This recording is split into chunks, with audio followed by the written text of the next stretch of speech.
Today, we're going to talk about my absolute favorite places to take your toddler in St. Augustine, Florida. Stay tuned.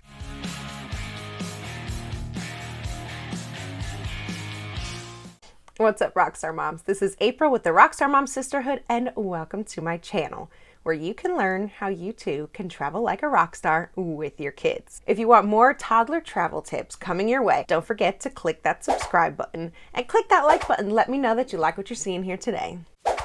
One of the reasons I love traveling so much is because as a child, I found hands-on education to be the very best way to learn. I feel like taking kids on adventures is the best way to show them history rather than tell them history. Because think about it, would you rather read about the Grand Canyon or would you rather go see it and then learn about it? It makes so much more sense when you can see these things. St. Augustine is one of the cities that you can learn so much history and have a really fun time while you're at it. Bear with me, I'm about to hit up my top 5 favorite places from this past trip, at least, in St. Augustine, Florida for toddlers.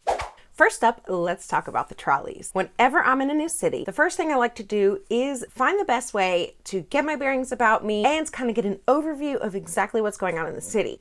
In St. Augustine, you actually have 2 options as far as that goes, and they're both trolley systems. You have the Red Train Trolley and you have the Old Town Trolley. I ended up going with the Old Town Trolley because they had a great package that actually included a lot of the attractions that I wanted to see and save some cash that way. Review your options, see what stops you want to see, and what kind of combination packages they have to figure out what is right for you. Okay. This is how we do it. On your first full day, you wake up, you're in St. Augustine, go ahead and hop on the trolley as early as possible. It's going to be a long ride. There's a lot of stops no matter which trolley that you go with. Kind of just map out your options, figure out what it is you want to see that day, and maybe hop off the stops. I like to stay on the trolley through the whole ride just to get an idea of where I'm at, where things are, and what looks like a cool thing to see. You can bring your stroller along. I do suggest an umbrella stroller just so it's something that you can just pop right open and pop right closed. It's really super lightweight and compact, and it's not taking up the whole row. Little pro tip, if it's raining, don't sit in the back seat like I did, or you're going to have a wet butt. That was not fun at all.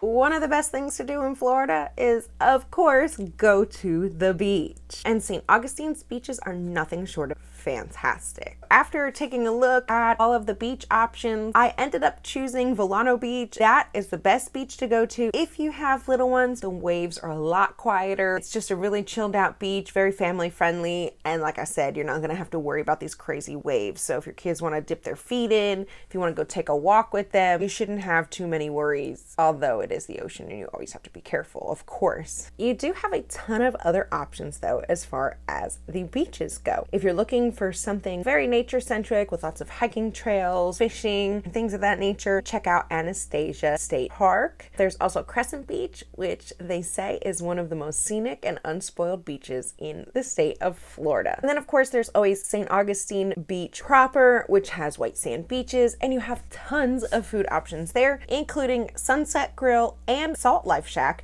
We checked out both of those. Made my little beach loving heart so happy because I could actually get fresh ocean fish. I'm from the state of New Jersey. I live in Tennessee. I freaking miss my fish. It's not the same, guys, and I don't like lake fish. No lake fish. Gross. Next up, we have the Fountain of Youth. Now, whether or not it's that Fountain of Youth is kind of debated amongst historians and locals in Florida. After reading up on it, I'm pretty sure that that wasn't the Fountain of Youth, but I think there was a suspicion there for a moment. But there's still a lot of absolutely fantastic history as far as this particular attraction goes. First and foremost, it is absolutely beautiful. You have 15 acres of waterfront property. On a beautiful day, it's so scenic. You've got beautiful trees, you've got beautiful scenery, you can see the peacocks, and I just couldn't stop staring at them.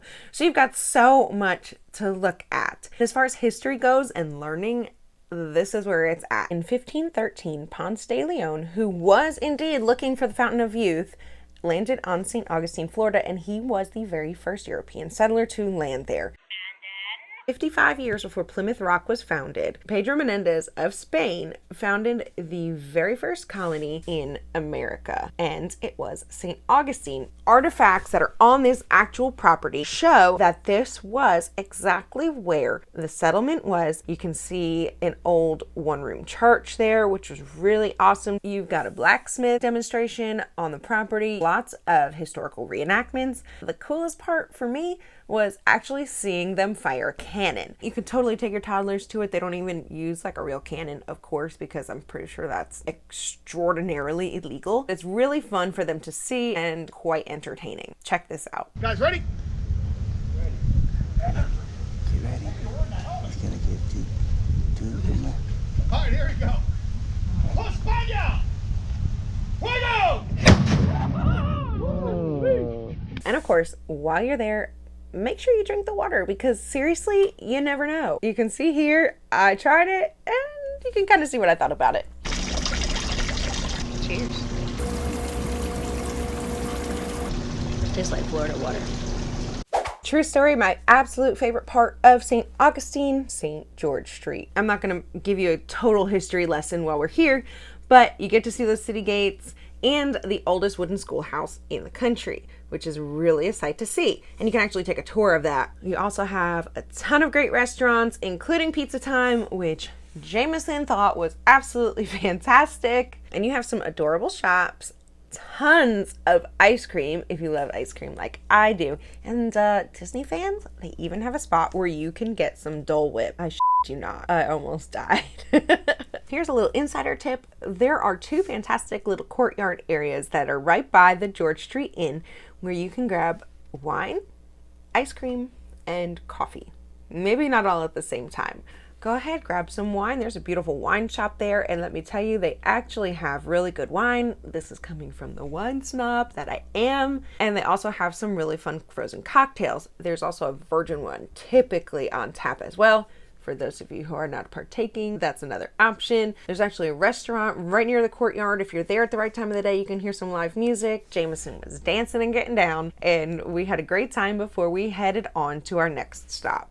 My next favorite spot to go to is the old jail. A lot of people consider it kind of cheesy, kind of a tourist trap, but honestly, there's a ton of history there, and it is actually the old jail from when the city was founded. You're taken on a tour by an inmate who's not really an inmate, but they pretend to be. They tell you all about the conditions of the jail, how they eat, how they were punished if they were misbehaving while in jail. It's actually kind of insane, the mistreatment of the actual inmates that went down. I'm not going to give it away. You got to go on the tour, but there's a whole lot of rich history there. If you have older kids, it's really cool for them to see. For your younger kids, you get some really great photo ops, including some photo ops in the actual jail cell. What's cooler than that? One of the things that I really wanted to do when I was in St. Augustine was go see a ghost tour. Being the oldest city in America, obviously there's a ton of ghosts. The old jail, by the way, is super haunted. But they don't let anyone under the age of 13 in for their nighttime haunted tour. However, if you check out different tours that are in town, you can see which ones are going to allow you to bring your toddler along. I found a ghostly encounter. They were totally cool. They didn't care what age the kids were. And if they're going to misbehave, you're on a walking tour. You can kind of like walk over to the side and let them take their little tantrum. When they're done, you rejoin the group. There's a ton of groups around. Just make sure you don't lose your group. But the tour was really great. It was, again, a ton of history, and this is just haunted history. And you get to use your camera and take some videos and take some pictures, and maybe you get to see some orbs. I'm into all that stuff. I think it's super cool. There's a lot of great stories. I highly recommend a ghostly encounter. Our tour guide was fantastic, and the experience itself was a blast. And as a side note, it's actually one of the oldest tours, if not the oldest, in the city of St. Augustine. So definitely check this one out. This is April with the Rockstar Mom Sisterhood. If you like what you heard, don't forget to drop me a comment below. Let me know what you loved, what you hated, and what you want to see more of. I love you, Rockstar Moms, and I can't wait to see you for the next video.